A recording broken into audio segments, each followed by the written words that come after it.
Welcome to Facing the Nation for October 27, 2023. Of course, it's always a privilege to be with you. And, when we get this program started, we always want to remind you, call up your neighbor, call up your friend, let them know that Facing the Nation is on. Of course, we're on Channel 6 and all our social media platforms, the People's National Congress Reform page on Facebook, APNU AFC page on Facebook, and the People's National Congress Reform YouTube as well. So call them up and tell them we're on. And of course, as always, the discussions here are geared to situations that are unfolding every day. And today, my guests, we will be zeroing on some of those issues in different sectors, particularly the education and labor sector. Of course, we may touch some other issues because so much is happening as we speak right now. So without further ado, because the time goes so fast, again, do share the page. All of our pages, APNU, AFC, the People's National Congress Reform page, and call up a friend and tell them that Facing the Nation is on. So I will go right into my discussion with my guest. Let me welcome today none other than our Member of Parliament, Ms. Coretta McDonald, Shadow on Labor, and she has many other portfolios, the General Secretary, the President of the TUC. President of the TUC and the GS of the GTU. All right. And of course, Member of Parliament shadowing Labour. It's always a privilege to have you here on the program. Well, thanks for having me. I've been running for some time, but I'm here now. Yes, you're here. This program is long overdue. It's been about a month or so we've been trying to catch up. So I'm happy that we're here to do so. Now, right into the discussion, because the time goes so fast when we start having these discussions. There is a lot happening. Generally, labor, the Ministry of Education, particularly, there has been lots of talks, and there are things that I want us to talk about. But before we go into a lot of that, I want to start out talking about, because we didn't get a chance to catch up and talk about the consultation, or should I say the so-called consultation that took place between the president and I guess they're calling it a bunch that should represent all teachers. And I mean, the most ridiculous outcome for me coming from that meeting is that teachers were supposedly claiming they want increases in allowance and not salary. Let's talk about that. Well, Shanika, thanks again for having me on your program. But before I start, I want to say good afternoon to your viewers and all those who are listening otherwise, and those who will be listening to us after this program would have been completed. First, I want to highlight the fact that we're observing as a party cancer awareness, more so breast cancer. And if you notice my little pink ribbon in my hair and so on, I visited some schools this morning and I was part of the activities. And I want to remind us as a nation that we ought to, and this is for both men and women, because men too are coming down with prostate cancer, cancer of the throat, and I've heard breast cancer as well, because we have the this morning, the pupils, as a matter of fact, at West Rockville Primary, they were being told, the boys were told that men too are coming down with that breast cancer. And it's not because they don't have breasts that are protruding, but men have chest and they have the gland there. And so they too can suffer. So we want to caution the nation that we must endeavor to check on ourselves regularly. Go do your checkups. It's a norm with us where we don't visit the doctors unless we get Have sick. something And wrong. even when we get sick, sometimes we feel we can decide that medicate. we are our own doctors and we prescribe medication, and it doesn't work sometimes. And when you end up going to the doctors, then you find out you're at this stage or that stage. Yeah. So let me urge us all to start, if you have not started doing it, to start visiting the doctor. But to talk about what we want to zero in on at this time, education, labor, health, all of us would recognize that this country is in a mess. We're in crisis. We're in crisis right here internally with every sector that is in shambles. And we are also in crisis with our neighbors, Venezuela. And so I don't know how the PPP is going to mumble out of this. And let me share this little one here. Yesterday, could you imagine the GPL's head office on Main Blackout. Street had blackout? So you can Nothing imagine. abnormal. You could imagine. And I don't know what Indar is doing and one Edgil. As a matter of fact, I heard a social commentator said the only qualification Edgil has, if he has that at all, is that of preaching. And we're not even sure if he has a qualification for that. But they are just a bundle of waste timers. Every day for the longest while, we are servicing generators. You must finish servicing these generators. At every budget sit-in, millions and hundreds of millions of dollars are approved for that particular ministry. And yet we have, I can understand the roads and so on that you're doing, even the crazy roads that you're doing. Because when you look at the condition of some of those roads, they just dab something on some of the roads and tell you, oh, it needs up a road. But don't talk about the monies yet to build those to put whatever they're putting on those roads. And that's why the roads are damaging, they're breaking up. But again, this country is in a mess. Every sector is in a mess. Right. And we as a people will have to find the solutions. Because at the end of the day, it is not only us, but our children and our grandchildren and grandchildren and great-grandchildren and great-great-grandchildren who will have to repay all these loans that these bandits are collecting under the pretense of development. But, I get very, very agitated when I have to speak on these issues because these are the people who, when they were in opposition, they condemned every single thing that the coalition did. And they had the answers for them. And even the things that were working. Yes, and now they were installed into government and they can't fix it. We are seeing a repeat of what happened 23 years ago when they were in office. As a matter of fact, we are seeing blatantly what happened during the 11 or 12 years that Jagdeo ruled as president. When he was president, we are seeing those happening here. And I don't know whether the president doesn't understand his role. But the vice president is up and about and making all kinds of pronouncements and even condemning pronouncements that have been made by the president. And so one wonders who's really in charge of this country? Who's really the president? Education. It is the lowest I've seen our education sector going.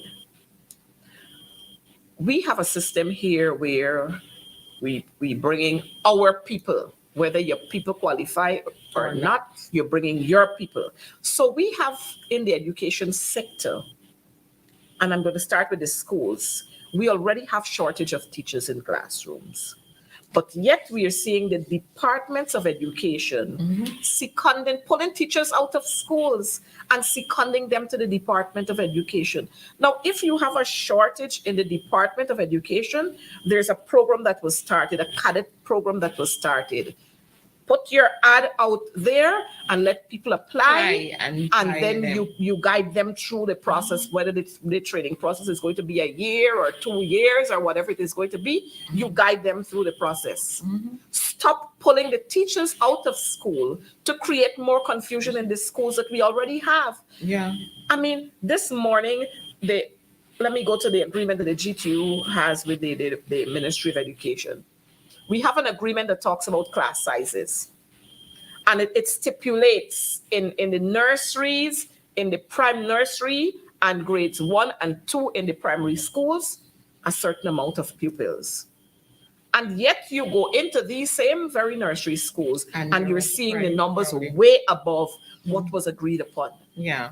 That there is saying to us that it's because we don't have enough teachers, so we have to put more than 15 in a class, more than 25 in a class, more than 20 in a class, more than 30 in a class. Yeah. And it's overcrowding the classrooms, and it's burdening the teachers. But like everything else, teachers are committed and teachers do what they have to do without much complaint. While you would think that this government would be very appreciative of what teachers are doing, they're not. It's very evident. And it's evident because this government, they have not ceased to be any of who they are, and that is being wicked and vindictive. They've not ceased being that.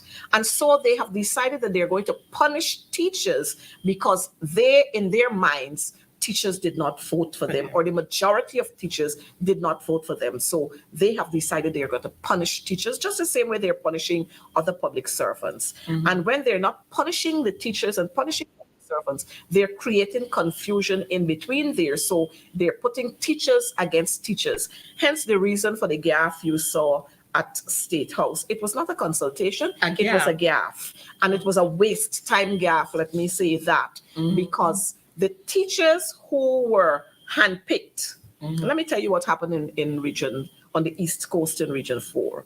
On the East Coast, the teachers who attended that forum were teachers who were handpicked by one of my colleagues, and I can say this, by one of my colleagues, Dioraj Now, teacher who is now, he has some issues and he's on administrative leave.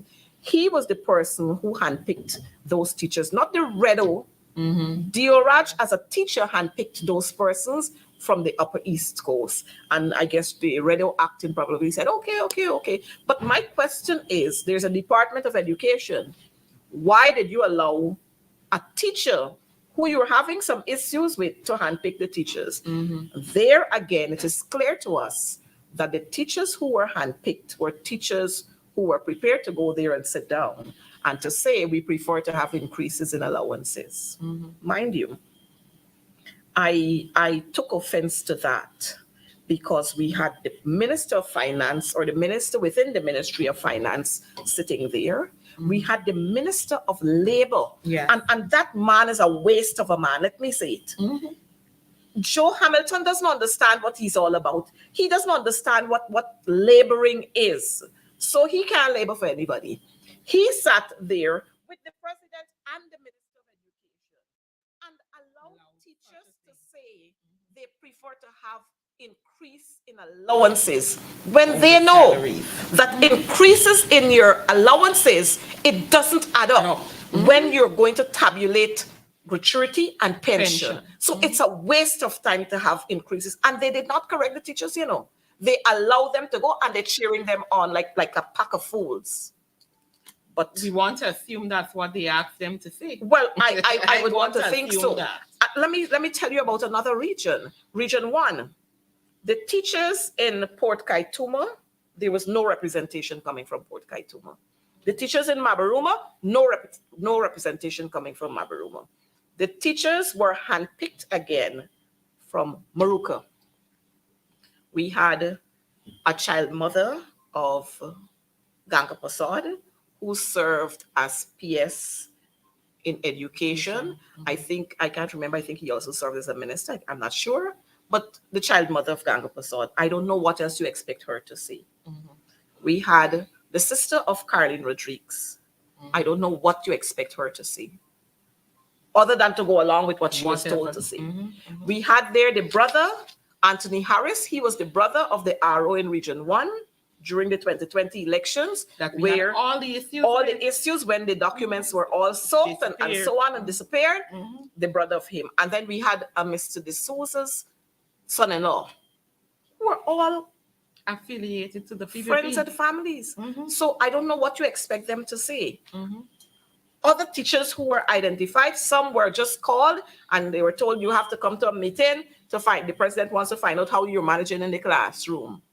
Some did not even know why they were going there. So I don't understand what kind of, according to them, consultation that could be. And that's why I said it was a gaffe. But the bottom line is the teachers who were there, they did not represent the Guyana Teachers Union. The Guyana Teachers Union, it has elected officers who were elected by the thousands of members that we have. The Guyana Teachers Union was not there. So it was a gaffe shop with teachers who felt that they could go there and talk about how they feel. And they want the president and them to talk to Digicel to get $1,000 credit for them in their phones. Like, what does $1,000 credit do in these days? And, you know, many times I would say the things that happens to us as teachers is what we allow to happen to us because we bring ourselves down. We don't know our worth. And so that is why the ministry could treat us the way they're treating us. That's why the minister could tell you this and the president could tell you that. And everybody could make rings around you because you don't understand your worth. And so the GTU has written the president. We would have written the Minister of Education. We would have written to the Minister of Labor. We would have written to the Chief Labor Officer, highlighting where we are in terms of negotiations. We recognize that we were at a stalemate with the Ministry of Education. So we wrote to Labor asking for conciliation to kick in. I recognize that the Ministry of Labor said they understand that we are talking. I don't know where is the Chief Labor Officer. Where is the PS Labor? I don't know where they are. Apparently, they live in a balloon that only they themselves can see and hear and know what is happening. But we have moved to the level now of arbitration, and we are waiting a response from them. But again, let me say to us, while the minister and the PS and the president and all of them will jump around the place to talk about Guyana tops again and Guyana top CXC and Guyana top in the Caribbean, they don't understand the kind of efforts and the sacrifices teachers make to ensure that Guyana continue to top. But they take the praises for it. And you know what I find very embarrassing and very disheartening and disrespectful and distasteful is the fact that when Guyana continue, we top all the time. But you never see the Minister of Education taking a bouquet to one of the teachers who would have carried those children through CSEC. I've never seen that happening. I've never seen a plaque given to a teacher except from the level of the Guyana Teachers Union. I've never seen it happening at the Ministry of Education. And if the minister and all our officers want to have people respect them, you know, if they think that people like them and people respect them, people don't like them and people don't respect them. What people do is tolerate them because of fear of victimization. People tolerate them when they come around. But if you want people to value you and take you for your word, then you should start commending teachers and don't only commend them with some crazy talks. Start commending teachers by offering them tangible incentives. Like they're not doing for any of the public servants anyway. So it's a total disrespect generally to all public servants, because even in the profession of health, we're seeing similar things happening. Total disrespect and everybody leaving. I just saw an 8-year-old child who died. Yes. And I'm hoping that a thorough investigation is going to be launched, because here it is, a parent is losing their child due to negligence. And you know, sometimes I while it's hard and you want to blame the nurses and the doctors, I understand sometimes the circumstances in which they find themselves. You got 2 doctors working a whole hospital. You got 8 nurses working a whole hospital. And sometimes they have to do a double shift. And nobody is concerned about what is happening with them.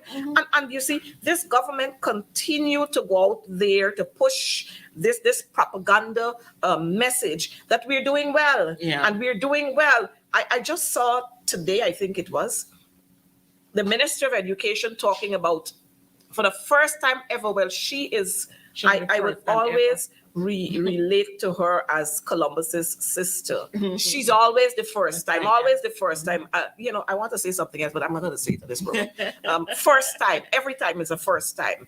It's the first time that we are graduating. I think 5,000 or 4,000 plus teachers from CPC. Yes, they're graduating from CPC, but is it quality you're putting out there? Yeah. When all of those teachers were suffering from 2020 to now, those teachers have been suffering. 2021 to now, they're suffering. 2022, the batch who go in, they're suffering because they're short of staff. They don't have lecturers to lecture. Yeah. They don't have enough materials to give to the teachers who are in training. They don't even have lecturers to monitor them while they're on teaching practice.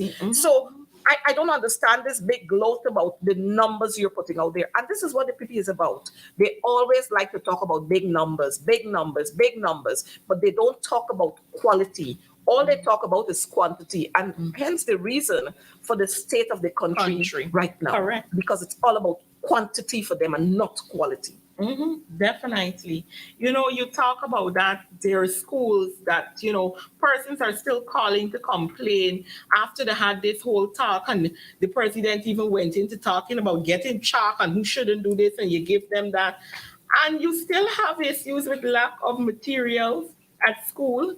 I was talking to a teacher recently who said, the classroom is extremely hot. Now, in 4 classrooms in a row, none of the classrooms have points. If they wanted to buy a fan to put in the classroom, they have nowhere to plug it in. Now, they said the person went into details to explain, like a few classes before the head teacher area, they had a strip and, maybe 2 or 3 of them could plug in, but everybody else on the line, they can't deal with it. And, they went so far to say, at one point, she was feeling so sick, she decided, she told the teacher, the head teacher, if they don't rectify, because she had children in the class who were even getting sick and fainting because of the heat, because we all are experiencing this extreme heat at this time. Yep. And she told them she's not coming back until they get it corrected. Well, and these are the kind of things that the ministry, through all these different channels, should be looking at, and nothing is being done. But I don't know, maybe Priya probably went sometime to the University of IFLAT because I don't know who are the persons that would approve the designs for schools. And the engineers that they have there, the contractors, as a matter of fact. Well, we know the story about the contractors. The contractors are all friends and families and favorites. And so it's like somebody was telling me the other day, and I have to go do my homework on that Priya got a whole set of trucks. And she doesn't like when I call her name, but I have to call her name. But these schools that are built, because of the weather pattern that we're having now, I would expect that contractors would be able to build schools in a certain direction. And they'll be able to put in their estimates the kinds of windows that would be able to allow much air to come into the building. Yeah.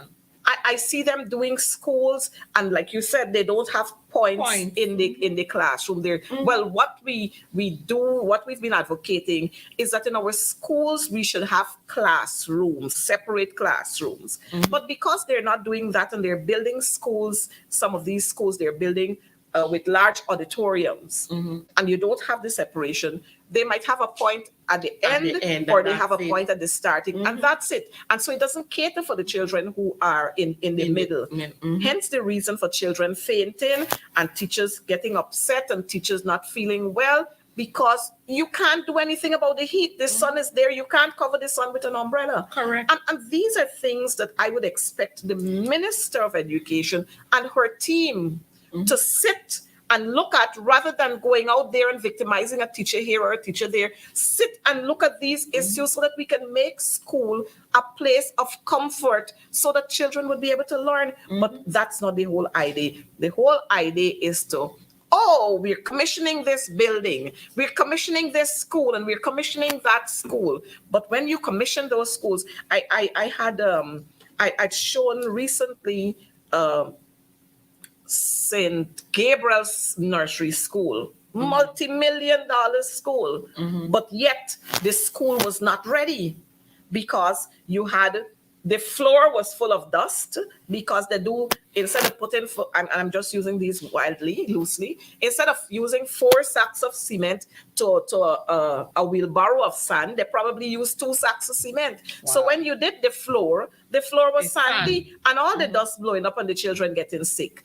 Nobody, the big money's passed, but nobody tiling the floor. So when the children got sick, then you have to go get somebody now to come and tile the floor. Another set of monies you're paying to do that. Then you got to Somebody else getting you got to go and paint the floor. Then you got to go now to dig out the wall that you've already painted to put in wire to put a point or 2 points there. And it's foolishness because people, you see, the thing is, because we don't hold these people accountable, that's why they get away with murder. And they do all sorts of craziness. But I'm hoping that parents and civil-minded citizens are going to stand up against these things. I said on my program just the other day, I noticed while, yes, because of our nature, we feel sorry for the folks in Palestine and what is happening there, but we got our own Palestine right here, our own Palestine we got right here, and we're supposed to come out and talk about these issues,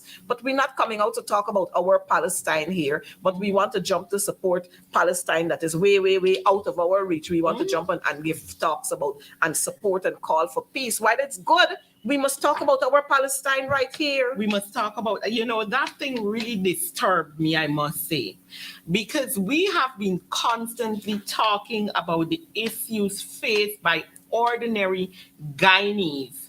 Their livelihoods are being, disturbed and lost, and all of these things are happening. And you're begging persons to stand up and to talk about it, and nothing is happening. But the people who are at a certain level, for me, I felt so horrible when I saw them standing at the Square Revolution.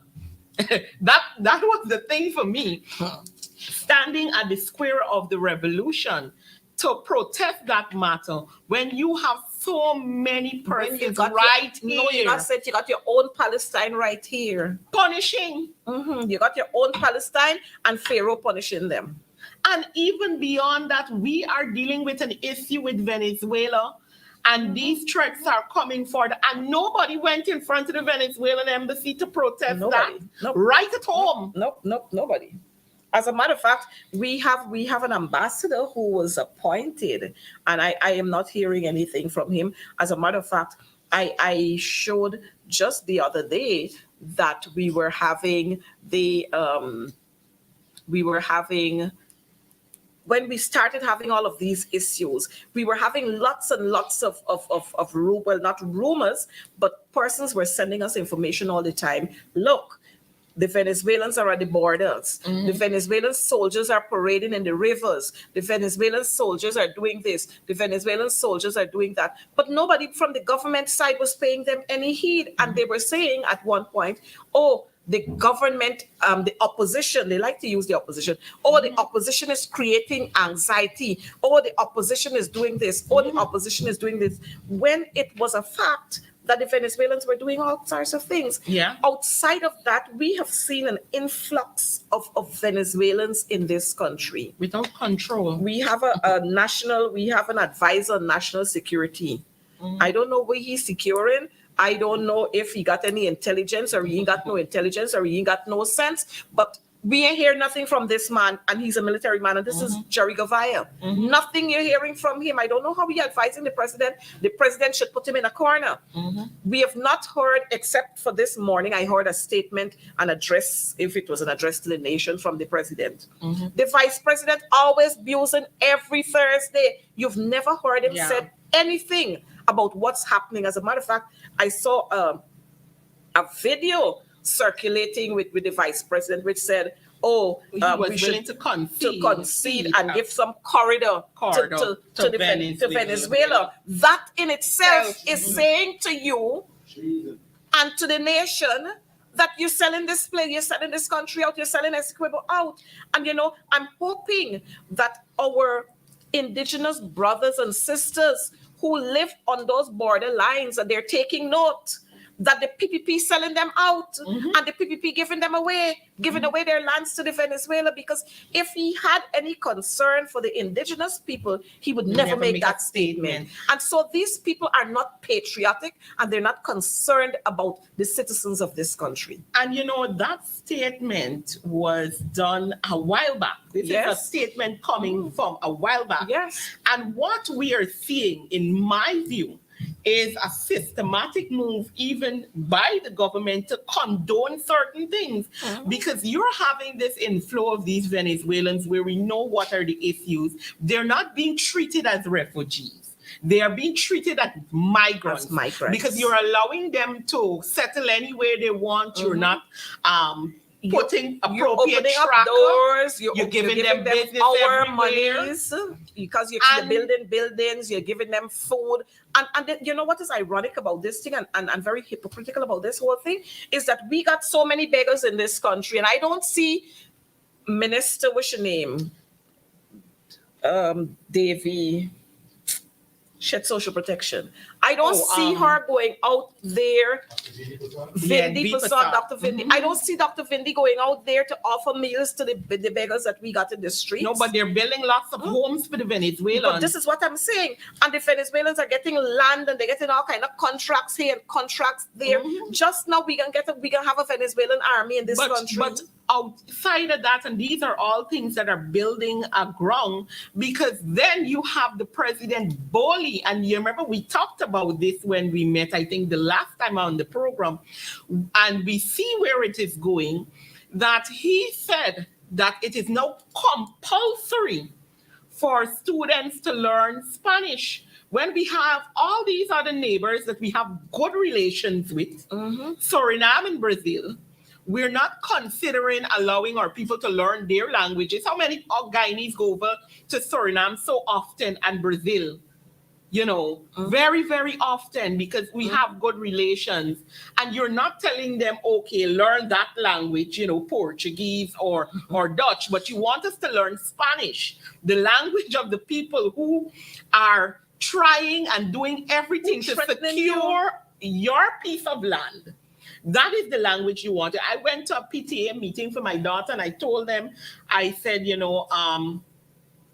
the president, if he wants her to write Spanish, he will pay for it, and he will come and teach her.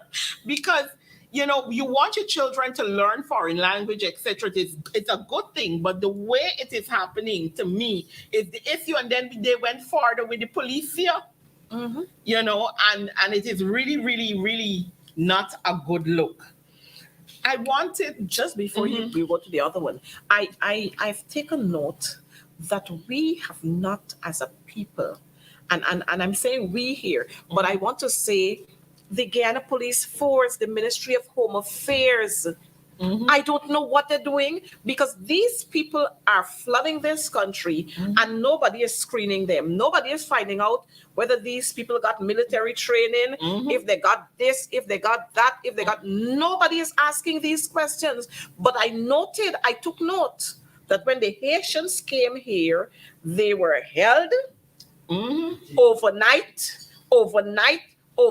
and then they were deported. They were even passed through court, and they were deported. But we got the Venezuelans coming, and we're doing nothing about it. And we all know the reason why, because this PPP government, they recognize that quite a lot of their supporters are leaving this country. And so they are bringing the Venezuelans to use them to vote for them. If you notice, there was, they passed, they made that, they've passed that the Venezuelans could go and get birth certificates, and you must admit the children into school, whether they got document or they didn't get no document. They must be admitted into schools, which I don't have a problem with that. But we must be able to screen these people. We must be able to monitor these people. Look, everywhere across this country you go, they got Venezuelans. Anywhere in this country you go, who is monitoring these people? And the thing is, we have to be careful, because there's a group coming out of Venezuela that they call the Sindicato group. Yeah. And there are lots and lots of them in Guyana. So when we might be looking forward to saying that, oh, Venezuela might strike on the border, we got 'em are right in going the middle we of are you. going to be surprised, because it might start right internally somewhere in Georgetown, somewhere in Linden, somewhere in Berbice. And these are things that we have to be mindful of. But this government don't care. You know why? Because I'm sure all of them got a visa that they could jump on a plane and fly out of this country. But the ordinary man will have to face whatever the consequences is or are. I think that is the major thing with that right now, because everybody's, they're looking at it however they're looking at it, and that's it. Another issue I wanted to raise in terms of the this borders between, I guess, the region and the education ministry, or however it's done through the ROs. But of recent, they have been, again, we're having complaints about persons who haven't been paid for a certain period, like some of those contracted teachers.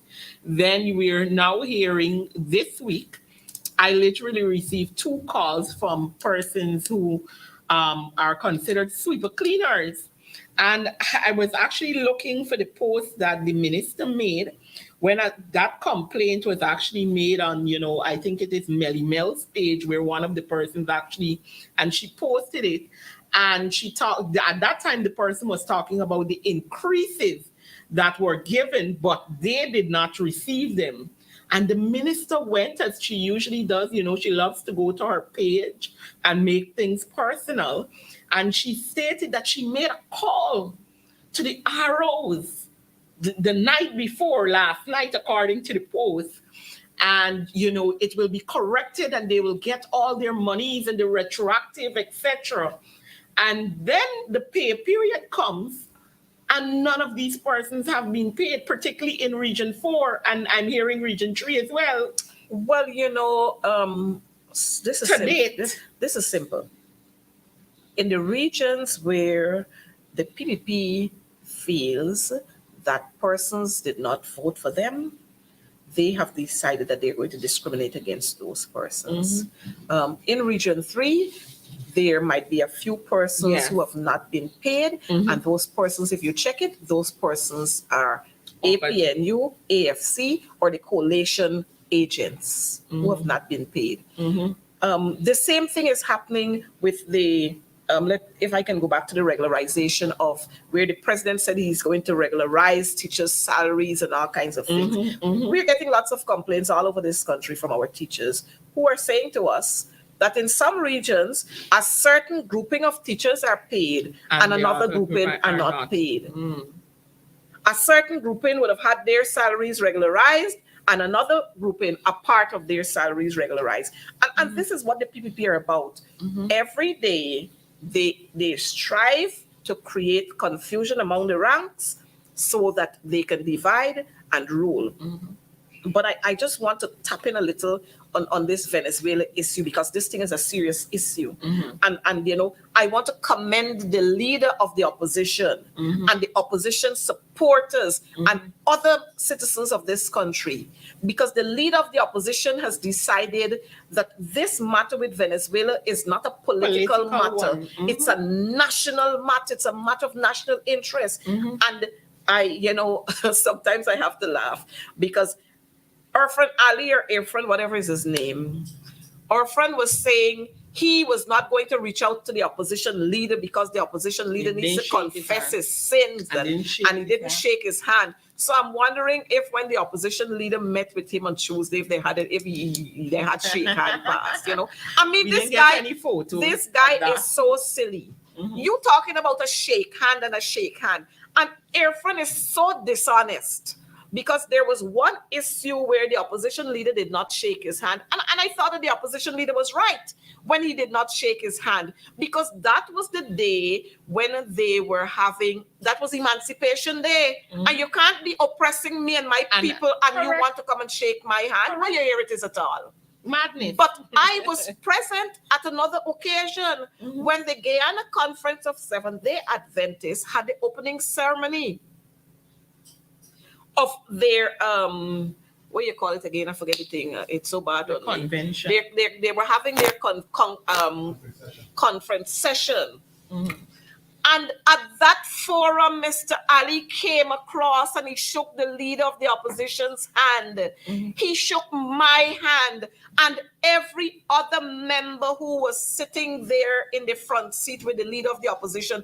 All of their hands were shaking. But you know what? His cameramen didn't take that. Or they took it, but they didn't publish it. Huh? And so this kind of dishonesty with Irfan and his people is a whole mockery. But I want to say, the opposition leader, as a leader, decided that this is a national issue and we will work with the government on this issue because Guyana is we own. But you know what? The Jagdio and the others, Ben and all of them, you notice they put police here on our vehicles. I am hoping that somebody will drag that thing off. And I want to say to the Commissioner of Police acting, you have a second chance to prove yourself, sir. Correct. Take that foolishness off of our vehicles. Yeah. And you ever went to Venezuela to see a police mark on any one of those people's vehicles? I mean, you go everywhere across this world. As soon as you see a police vehicle, you know it. Correct. So you don't have to put any foolishness on it. We are an English-speaking nation. Take that nonsense off of our vehicles. And you know, when you say certain things, they would want to say, oh, you're inciting and you're inciting and you're inciting. But it's taxpayers' money. You started by inciting to put it there So we can take it off. We can take them off. You need to take those things off of the vehicles.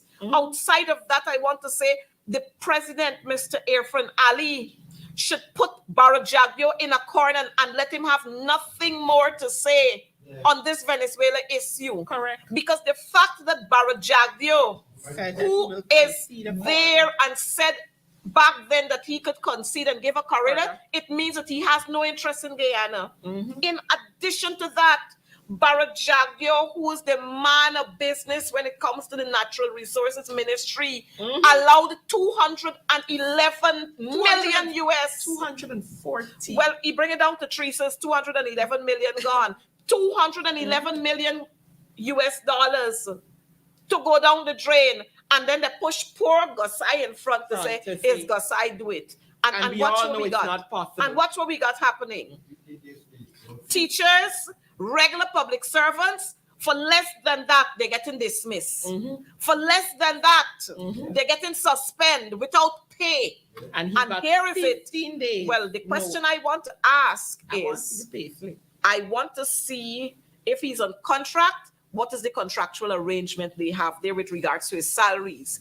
If he's a permanent staff, I want to see which salary scale he falls in between, because I want to know if that 15 days, no pay that they'll give him, if it's equal to or a part of or close to the 211 million US dollars. You know, those monies could have been used to pay teachers, to build proper schools, to build proper hospitals, to rehabilitate the hospitals that we got and have proper you go around the place. Bartik ain't got no lights. They got to move the dead from the mortuary. They got to put, and you're putting one Guyana signs in all blind spots all over the place, you know.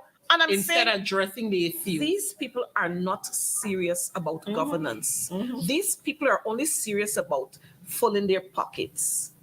What they started 23 years ago, they want to continue to do that. And if you think we're lying, you just look at some of the ministers that they have. They just turned ministers and look at the mansions that they got. You tell me where they work from. But I remember one minister back then said when she had built some big houses on the East Coast, she said, oh, family and friends and so on used to send monies in barrels for them. So I figured these settings, so now they're getting monies coming in barrels. Yes. But we must be able to investigate our ministers. We must be able to call them out.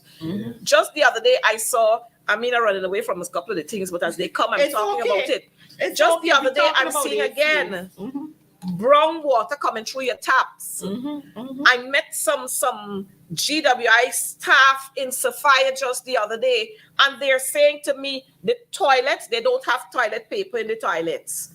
The toilets are not working properly. You can't even get a bottle of water or water coming from a a fountain or something in a Adira. GWI head office there. I don't know what Sheikh Bash doing with all these monies. I don't know what Susan and Colin Kroll doing with all these monies. I mean, these are basic things. And when the workers make any noise about it, you want to dismiss them. You want to suspend them. You want to deduct monies from their salaries. And you got Gosai there who you dismiss. I mean, if we on that point, I like to say, and we understand why you didn't dismiss him, because we know that you're holding him as a scapegoat. Instead, the person that needs to be dismissed is Jack Dio. The persons who need to go is The entire the two government. Barretts. Yeah, The and two the Barretts minister must as go. well. Vikram and Bharat Jack Jagdeo. Dio. The two of them must go.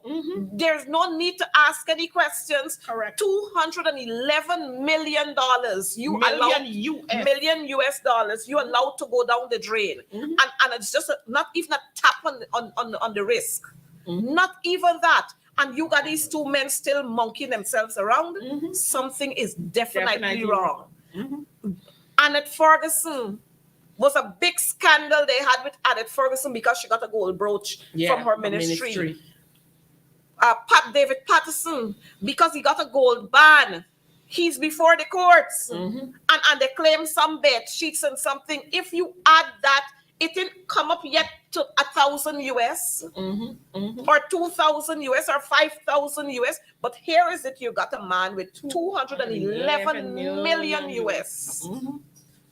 Viewers, citizens of this country, you've got to open your eyes and you must come out in your numbers and allow Irfan Ali to know that these kinds of nonsense will not continue to happen. We will not condone these things. Wells upon wells, they're digging all over the place, and people getting brown water. You turn on your pipe, slime coming out to the taps. What are we really doing in this country? And we talk about the Dubai of the Caribbean and the fastest growing economy. Well, I guess it's the fastest growing economy for all those contractors the who getting 3, 5, 8, 9 contracts at one time, the ministers and some of their families, and well, of course, their friends and so on are the contractors. But don't forget, you buy Dottiman Nandalal.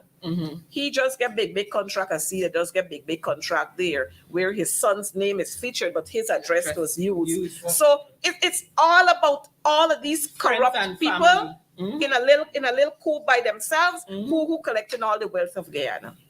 But I want to say, while we're going to touch on education again, let me start advocating Bharat Jagdeo, Vikram Bharat, Joseph Hamilton, Juan Edgil, Jerry Gavaya, Mark Phillips, Clifton Hickins, Omar, Priya Manik-Chan, Kwame, all of them, we're going to send them on the front line. Let them know that one time that you are going to be part of the Guyana National Service and you're going out there on the front line to represent this country. You're going right out there to represent this country. Well, me by Mark Phillips, I know we there. I ain't hearing nothing from me as an Army General. I ain't hearing anything from him. He hasn't had any conversation in this whole I ain't hearing nothing from you, Todd.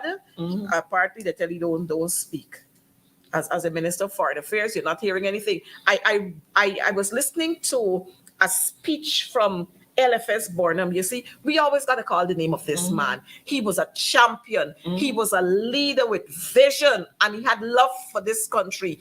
As soon as the Essequibo issue started coming up, and he mentioned it in his recording, in his address to the nation, they heard about this issue a few days ago, somewhere between Ankoko side there, and right away, he sent military senior officers to find out what is happening there. And he's updating addressing the nation to update them on what is happening. And he's reassuring them that the president and his government are about you, and we will ensure that Guyana stays right here. But I ain't hearing that from the folks. And again, let me see. Marshall Montano, I thought that by now I would have heard a song coming from him because he's a friend and a favorite of the president. I thought I would have heard a song coming from him in representation of Guyana. Because they're pushing out Jomo and all of them, Kwesians and all of them, they're pushing out, then bringing them to do any jobs or so. But they're bringing Marshall Montano, they're bringing Sean Paul, they bring this, body. Else. And our local artists are right here. Mia Mortley, I ain't hear any statement coming from her, but I see she sent a statement out for in support of Palestine. I saw that statement, but no statement for Guyana. Where is Ralph Gonzalez? Where is the white mouth man from Jamaica? We name no, the former Prime Minister Golden. Yes. Where is he? Well, I can't talk about the other one because the other one dead. I can't talk about he, but all these people should be sending out statements, and all the ambassadors, A, B, C, D, E, F, G ambassadors, they should be doing statements in support of Guyana because they came here and they had a whole lot to talk about during our elections process. Yeah. Now that we seem to be under threat from Venezuela, y'all should come and talk about it. But back to education, as we were saying, I saw coming from President's College mildew bread.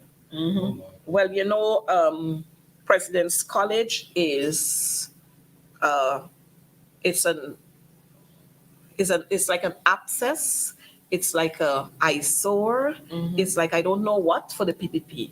And if you were to check every channel, or as we go along, you will see every institution that has been created by the PNC or by the coalition, the PNC, the PPP seek to destroy it. Correct. So President's College was the school of the nation. They've brought President's College down to a regular flat school right now. Regular school. It's not even an A-list school. It's an ordinary school where any child can go to that school. So they're not paying much attention to what is happening at President's College. Hence the reason for the overcrowding and all these things at President's College. Now you have the President's College there. Subventions are given to President's College to cater for every child that is living on that plant.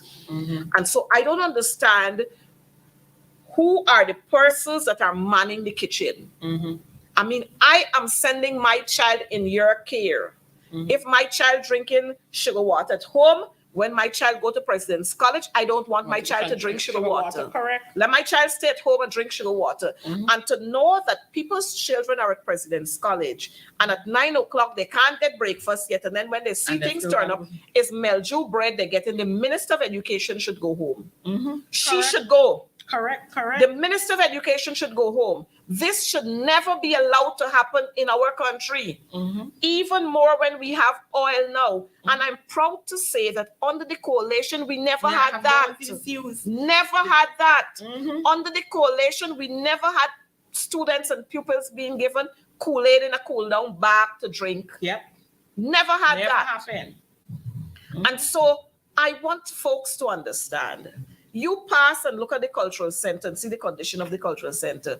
But you know what? Burnham built that. So they ain't got time with that. You pass and look at the Independence Arch. They don't have time with those landmarks and those institutions that were created by the PNC. The only thing is that if they could have broken down the Demerara Harbor Bridge, they would have broken it down. But they can't do that because of the thousands of citizens who are going to suffer if they do that. Hence the reason for them building a second bridge. Of course, we understand that the life of the bridge is so much, but it has outlived its time and is still useful. And so we can do work to help to upkeep that bridge. But we want to do our own thing like we did with the Berbice Bridge, where we drained NIS to build the Berbice Bridge. And then on top of, when we finish draining NIS, we want to kill ordinary citizens now because of the toll that they imposed there. But I'm thankful again to the coalition because the coalition brought the amount down that you had to pay $2,200 and so on. The coalition brought it down somewhat, and it's bringing some relief to the people. Not only the Barbicians, but the people from Demerara and people who got to go there if they're going to Suriname or they want to visit their families in Region 6. This government, again, it is not about the people.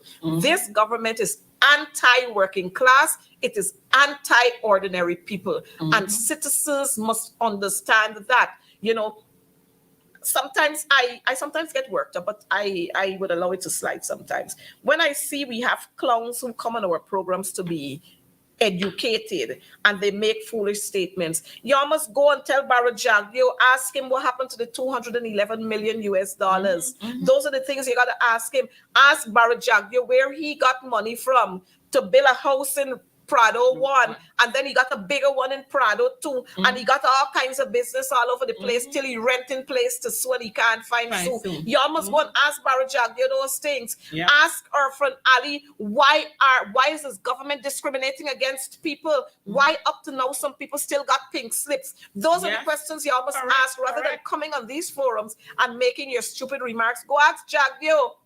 Ask Mark Phillips why during his tenure as army chief they had rat poison in the rice. Those are the things you must ask about. Correct. You must go out there and ask them why they kill Orin Boston in Essequibo, why they killed the boy Bacchus on the East Coast, why they killed the boy Headley, what happened to the Henry brothers. Those are the things that you must ask them. Ask Barrett Jagdeo why he wanted to give a corridor to Essequibo to Venezuela. Those are the questions you must ask them. Don't come on these programs to make yourselves fools. Well, matters of importance, you must be. Well, I guess, it's because they're mentally lazy and they're fed through their ears and all over, so they can't read and spell and see for themselves. All right. We are basically out of time. And, we talked about a lot of things. We didn't get to finish all the issues on Ministry of Education. But no, the issues that we discussed are extremely important and relevant at this time, because I think the issue of Venezuela takes paramount to anything that is happening, because this must be a major concern to all Guyanese, to call the government out, to ensure that they're doing the right things. And, I continue to call on our viewers and our supporters. We are the persons who have to hold the government accountable in every single area. If we do not hold them accountable, we are putting our own lives at risk and that of our families and our children if they're allowed to just do as they like. And I liked how you started out by saying the truth is Guyana is in crisis. In every single sector. What we are seeing is crisis proportions on issues. They don't want to admit it. They don't want to talk about it. They don't want to address the real issues. So they send the president around to dance, to go and walk in a few Black communities and shake some hands. But yet still, the policies that are coming, and I'm not sure I'm supposed to call them a policy, because policy has good formulation and procedure. We're not seeing this with the government. The things that they decide and wake up in the morning to do are not benefiting these people that they want to parade around. Every now and again, they go into this community or that community. The charade that is being run, but the real issues and the problems are not being addressed. And we as citizens have to take responsibility for it. But Shanika, don't let's forget, Barrett Jagdeo is a failure. Barrett Jagdeo, let me say, is a doctor of doom. And as champion of the earth, he's a waste of time. I don't know why he's got that title, but I'm hoping that he's going to use that title to go on the front line. And because you know what they're going to do? They're going to send our little boys and so on who are in the Guyana Defense Force and so on. They're going to post them to the borderline. But like I said, I got the whole GNS line up there with Jagdeo, the two Barretts and Mark and all of them. They can go out there. But we must not forget, Barrett Jagdeo as president rolled out the fiber optic cable. You remember that? Never came to fruition. Barrett Jagdeo as president built the Skeldon Sugar Estate. Nothing. Barrett Jagdeo again as president, the one laptop per family. And so all of these projects, these are just three. Failed. So Barrett Jagdeo is no good for this country. And Irfan Ali must realize that as president, if you want people to take you seriously, you got to get rid of Barrett Jagdeo. He's no good. I never going down the line, MP, because he as well have proven himself to be just as same. Because all these other issues happening, you haven't come out, and in fact, we haven't seen your certificates.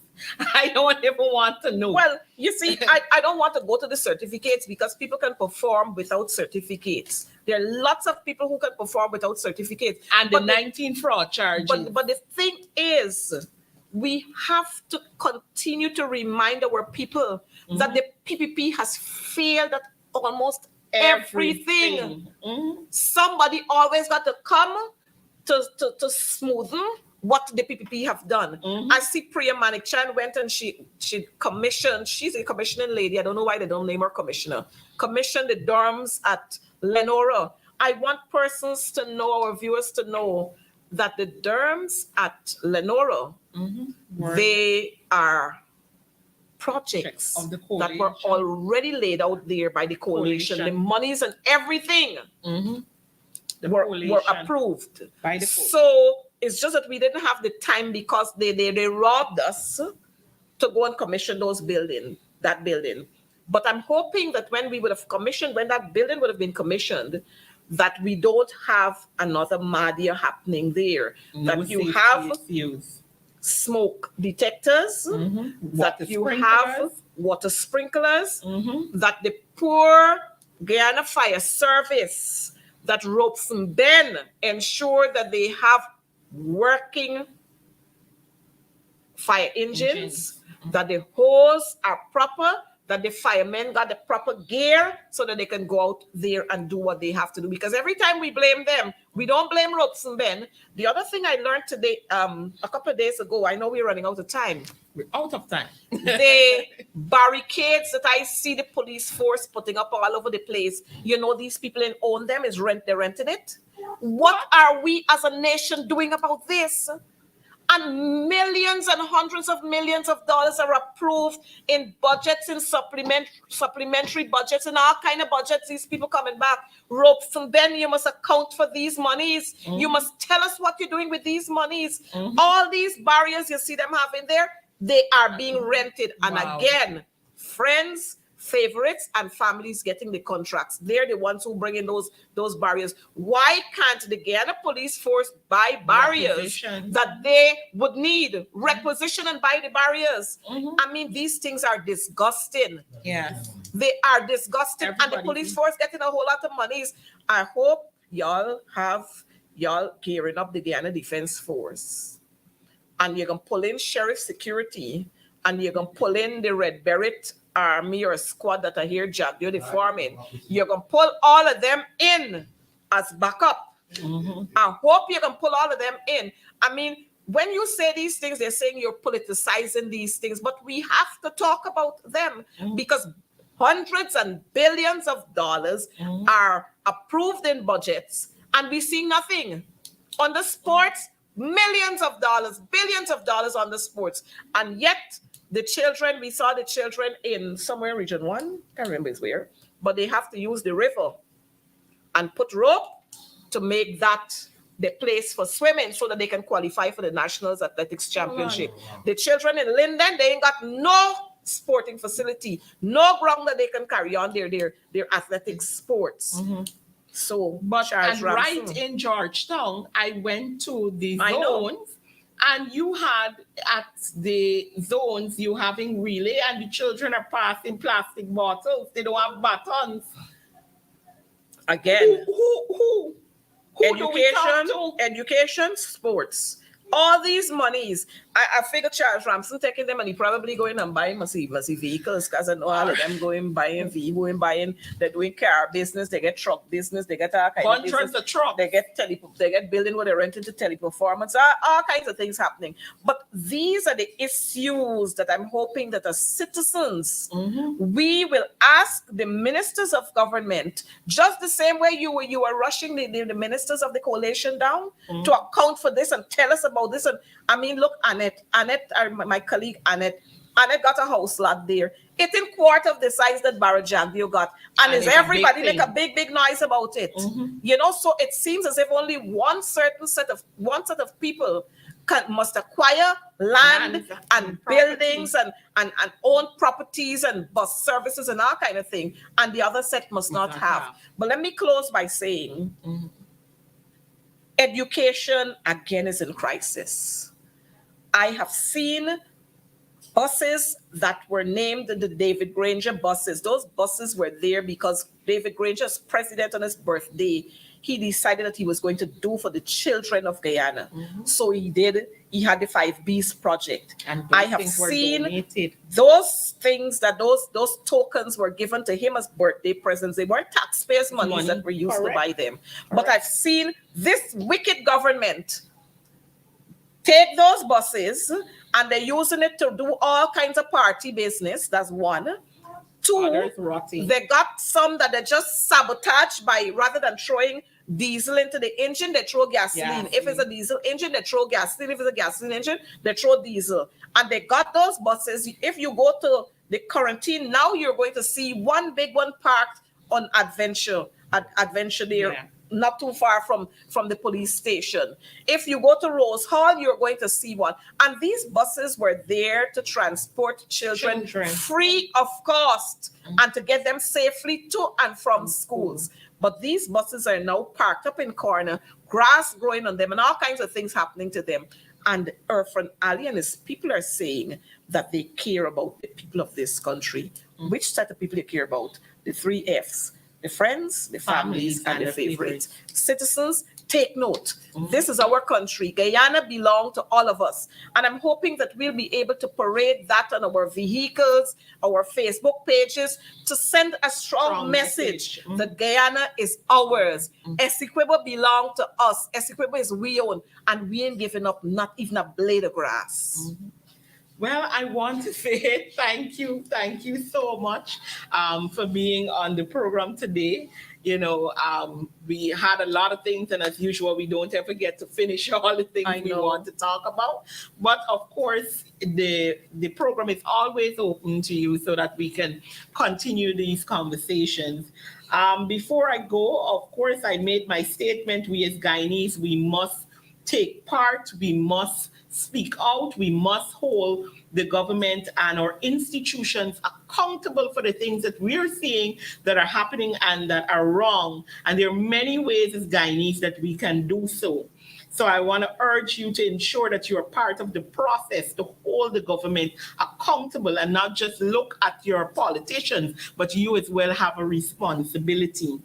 On that note, I want to make an announcement. I think last week as well, I would have put up the video, the flyer there. You know, these are initiatives that we must support because these events as well helps us to garner revenues that will help to bring on projects and different things that will help and bring socialization and all of that as well, you know.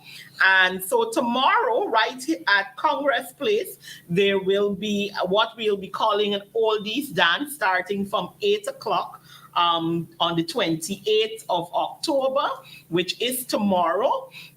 That event, the entrance is just $1,000. You have quite a few one-man bands that will be there. I think you will have Genesis, you will have Big Man P, and let me see if it's up there. Yes, I'm not seeing clearly. Who's the other one? The Blue Ribbon and the Boss. Genesis one-man band, Big P one-man band. It's an event that will be, you know, a nice, calming, lovely event in the evening.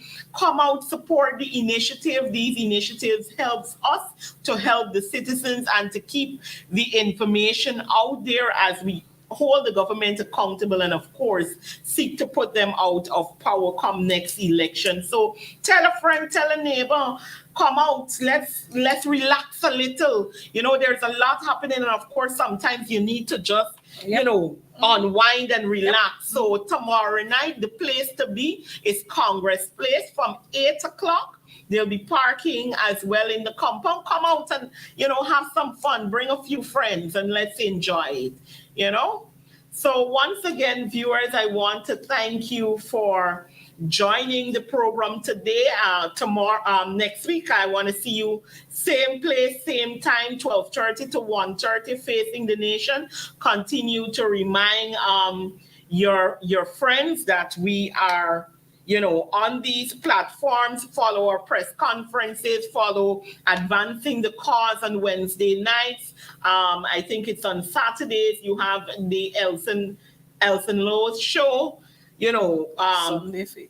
and Sunday you have Nation Watch at 12 o'clock, the lowdown on Saturday from 7 p.m. to 8 p.m., Advancing the Cause on Wednesday 6:30 to 7:30, and Nation Watch on Sundays 12 to 1 o'clock.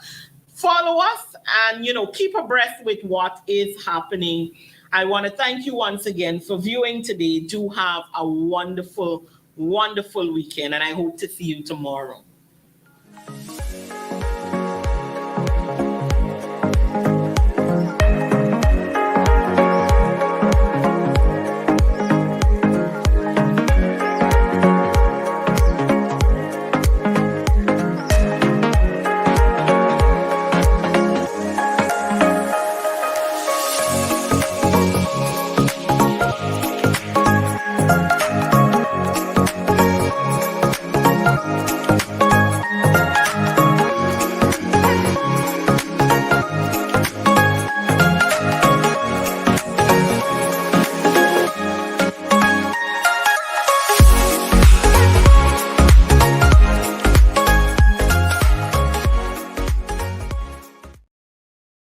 Same.